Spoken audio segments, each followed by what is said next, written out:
Hi friends, this is Sitaraman. Over a period of last 10 years, there have been a significant amendment regulations which has been brought in to regulate the activities of the trust. And one such significant amendment was brought in Income Tax Act 1961 as well in the Finance Act 2020. Due to pandemic, the effective date of the Finance Act 2020 with respect to these two provisions have been effective only from 1st April 2021. Now, before I take you through the procedural requirements, let us understand what exactly the significant change which we are talking about here.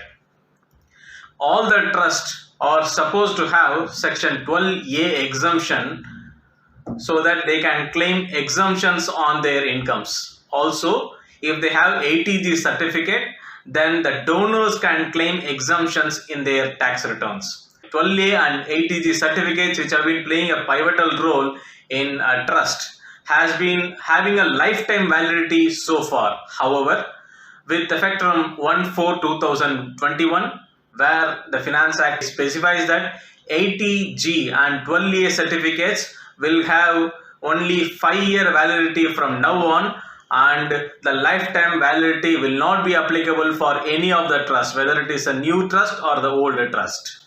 Let us understand to which trust this new provision will be applicable. Section 12A, as it applies, it will be applicable only to charitable and religious trust which is established for the public purpose. That is, a public charitable trust or a public religious trust will be eligible for this. Charitable trust is defined as per section 215 of Income Tax Act. Religious trust is not defined anywhere. However, which is anything which is in religious nature will be termed as a religious trust. A trust which is established for the purpose of charitable or religious nature and which is open to all without any discrimination on religion, caste, creed, etc. will be termed as public charitable or public religious trust, which will be eligible for the conditions specified, and the applications can be made accordingly under section 12A. Now, when we are going to discuss about this, we should know what will be excluded. Any private trust will be excluded from this definition, from this requirement, and any trust which is formed under the 4th schedule of Income Tax Act with respect to probably a provident fund trust or a gratuity trust or a superannuation fund trust which is established by any corporates for contribution from their employees for the future benefits will be also be excluded from this. Section 12AB is introduced in Finance Act 2020, which specifies the powers and responsibilities of the Commissioner of Income Tax, who has to go through the documents and approve as per 12AB. While Section 12AB is the procedural provision which speaks about the powers and responsibilities of tax officer, Section 12A1 has been introduced with a clause of AC which speaks about the requirement of when a trust has to apply for 12A, what is the time frame within which the application has to be made, what is the form in which the application has to be made, and whether the commissioner will be asking for further documents or not, and also whether the certificate issued will be final or provisional has been defined under this clause AC. Now let us get into this provision 12A1 AC. There are 1 to 6 subclauses available. Let us understand each scenario. The first subclass on clause AC would be where the trusts are already having the provisions of section 12A certificate, who has to apply within 1st April 2021 to 30th June 2021 and get a renewed 12A certificate which will be valid for a period of 5 years. Of course, the Principal Commissioner will not ask for any documents if you comply with the documents and requirements as mentioned in Rule 17A.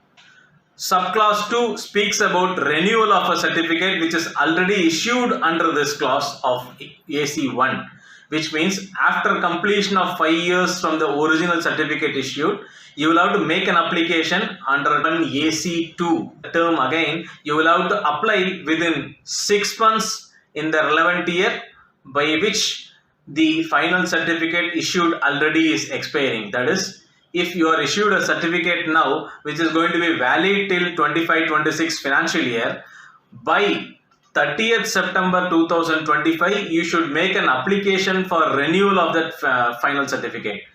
At that point in time, the commissioner has all powers to ask for documents and to know about the activities of the trust, so that post which he will be issuing a certificate again, which will be again valid for a period of 5 years. Subclause 3 speaks about conversion of a provisional certificate into a final certificate. We will read about provisional certificate in subclause 6. However, here, once the provisional certificate has to be converted into a final certificate, you will have to apply within 6 months before the expiry of the provisional certificate or within 6 months from the commencement of activities. The certificate which will be issued will be final. However, here the commissioner will have all rights to ask for the details in terms of activities conducted by the trust, whether it is genuine or not, before issuance of the certificate. Subclause 4 is for conversion of your exemption from 1023C to 12A or from 12A to 1023C. This provision is newly inserted, wherein earlier a trust can avail exemption both under 12A and 1023C, whereas from now on a trust has to have only one approval. It can be either 1023C or it can be 12A. So whenever the application has to be made for switching over or converting from 1023C to 12A, the application has to be made under subclass 4 as mentioned here. Again, the application has to be made before 6 months of the expiry of the certificate which is already available. Subclass 5 speaks about modification of objects of trust which is not in conformity with the certificate issued earlier.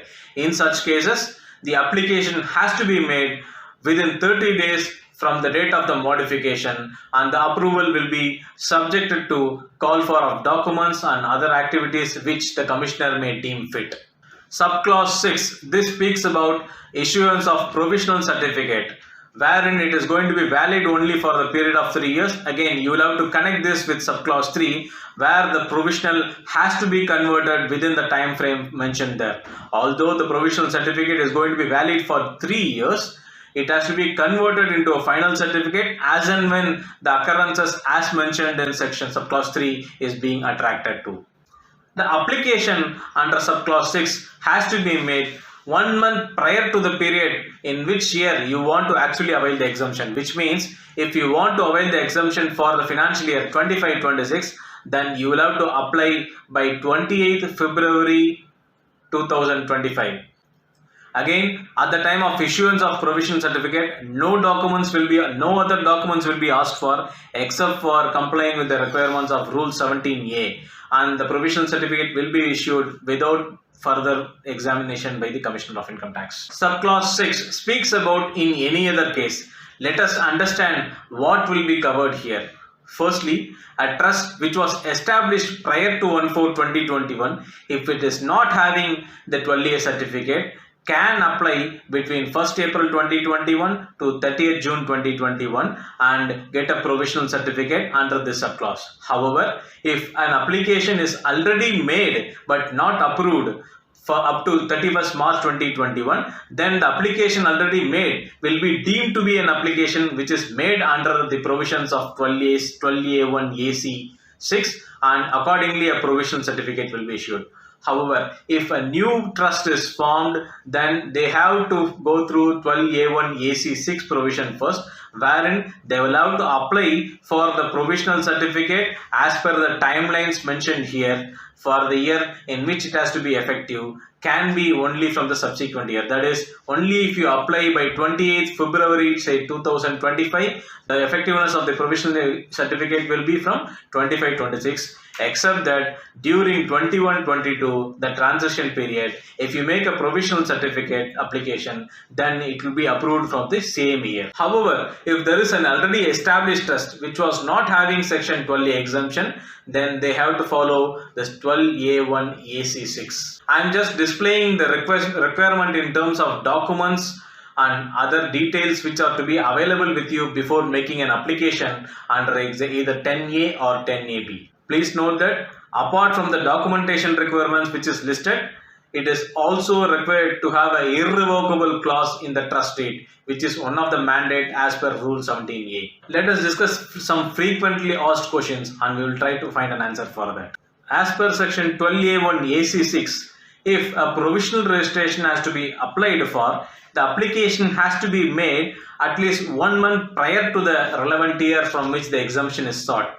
Does this mean that except for the transition year, that is financial year 21-22, if the application is made by any new trust which is formed later, then the application will be only effective from the next financial year and not from the first financial year? Yes, it appears so. However, it is pertinent to refer to section 12A2 and its first proviso, where it speaks about the trust can claim the exemption even for the preceding previous years, so long as the provisional certificate followed by a final certificate is issued by the Income Tax Act. Now, if a provisional certificate is issued for a financial year 22-23 and after 2 years, which is well within the time limits mentioned, if the final certificate is issued, can we claim the exemptions in the first 2 years? The answer is yes. So long as the final certificate is issued, you can claim the exemption from the first year in which the provisional certificate was issued. We have seen that irrevocable clause in the trust deed is one of the important clause which is to be part of the trust deed to be approved as per Rule 17A. So what happens if in this interim period a provisional approval was received for an application which is made prior to 31st March 2021? However, the trust deed does not contain the irrevocable clause. Yes, here we are in the catch-22 situation. However, my humble view is that you will have to apply for a modification of deed for including irrevocable clause. Again, for including irrevocable clause, you will have to take a prior permission as per the provisional certificate issued. So take a provisional certificate by providing a draft, make change and effect the irrevocable clause in the trust deed, then go for application for the final approval with the new trustee. There is another scenario where the application is made prior to 31st March 2021 and the objects of the trust have been carried out since more than 6 months. By the time the provisional approval comes, the 6 months from the commencement of activity, which is one of the timeline which is required for application of a provisional to final certificate conversion, is expired.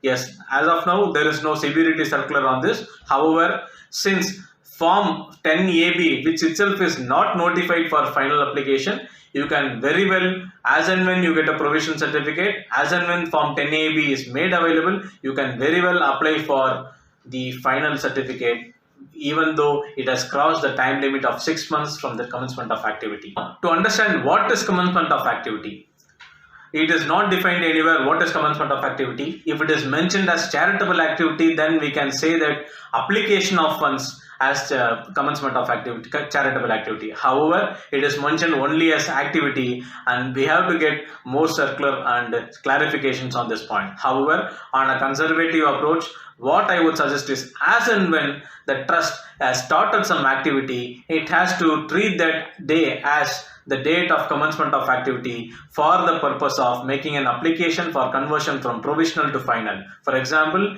even if you have started collecting the donations, or even if you have opened the bank account and the donors are nothing but the trustees who have, as per the agreement deed, has contributed, still has to be considered as commencement of activity and the application has to be made within 6 months from that date. However, the circular or clarification, if any, is issued in the later period, we can refer to that.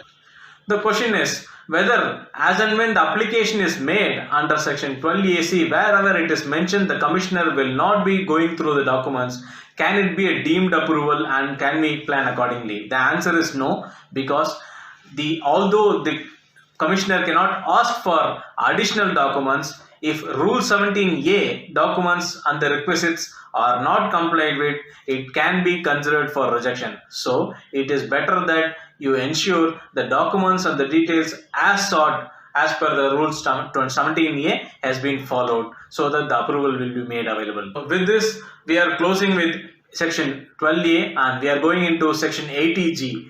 80G has two important amendments. The first amendment is with respect to renewal of certificate, which we saw about 12A. A similar renewal concept is also applicable here. Under section 80G5, a new clause of 9 has been introduced, which is having a subclause 1 to 4, which speaks about the timeline in which the approval has to be made by any trust. Subclause 1 of 80G59 speaks about where a trust which is existing and which is carrying on with the activities with an 80G certificate already has to make an application between 1st April 21 to 30th June 21, and a renewed certificate, which is a final certificate which will be valid for 5 years, will be issued without any question so long as you comply with Rule 17A. Subclause 2 speaks about renewal of the 80G certificate, which is issued under subclause 1. So, as and when the term of 5 years is going to expire, within 6 months before the end of the relevant year in which the expiry is happening, then you will have to make an application and renew your certificate, and this time you will be asked for the documents and details as it may deem fit by the Commissioner.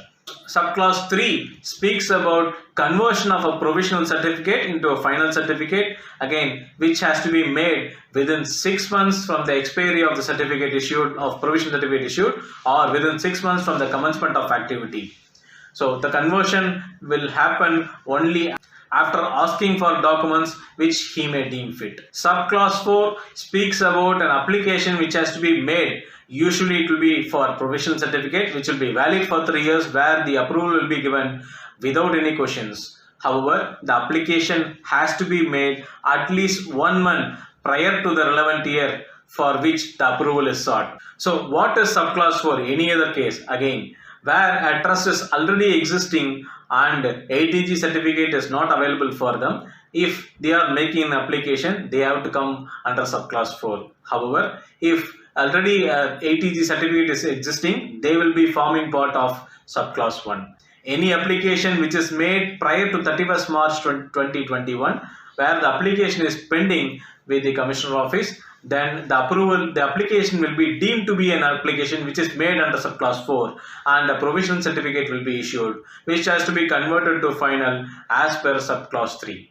The next significant amendment with respect to 80G is, until now 80G deductions by the donor has been claimed by way of receipt which is issued to them. That is the only authentic document which you have. From now on, the trusts are vested with the responsibility of uploading the donor details along with the other details as may be specified by the Income Tax Department, and only basis this upload, the donors can avail the exemptions under section 80G. Thank you.